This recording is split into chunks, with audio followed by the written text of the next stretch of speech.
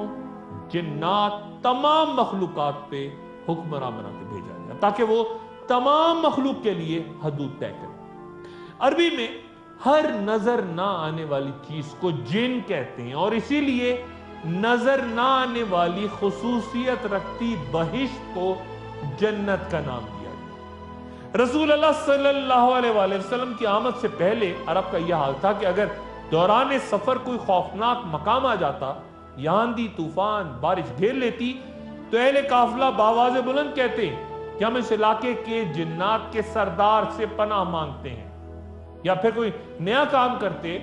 تو جنات کو خوش کرنے کے لیے قربانیاں دیا کرتے۔ جب رسول اللہ صلی اللہ علیہ وآلہ وسلم پہ پہلی وحی اتری تو آسمان کے گرد آگ کا ایک حصار کھینچ دیا گیا جسے عبور کرنا جنات کے بس میں نہیں تھا، اور اس وقت جو بھی جن آسمان کی طرف بڑھا وہ چنگاریوں سے زخمی ہو کے زمین پہ آ گیا۔ اس واقعے نے جنات کی سلطنت میں ہنگامہ برپا کر دیا اور وہ سب بزرگ ابلیس کی طرف بھاگے تو اس نے کہا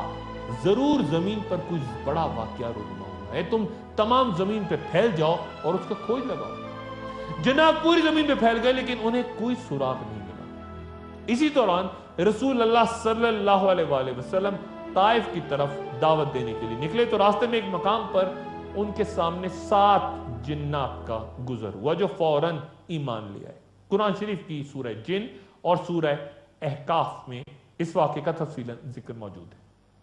اور پھر ان جنات نے اپنے قبیلوں میں جا کے اسلام کی دعوت کا آغاز کیا۔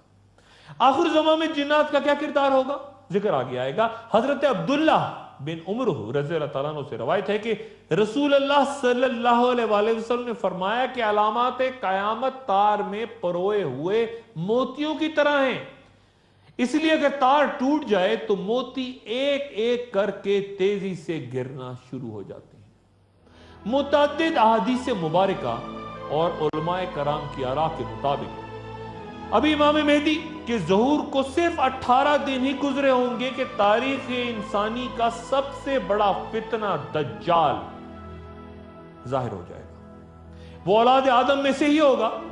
لیکن اس کے پاس کچھ ایسی طاقتیں ہوں گی، اتنی طاقتیں، اتنی قوتیں، کیا وہ جادو ہوگا، کیا وہ جنات ہوں گے، کیا کچھ ہوگا، بہت طاقت ہوگی، اتنی طاقت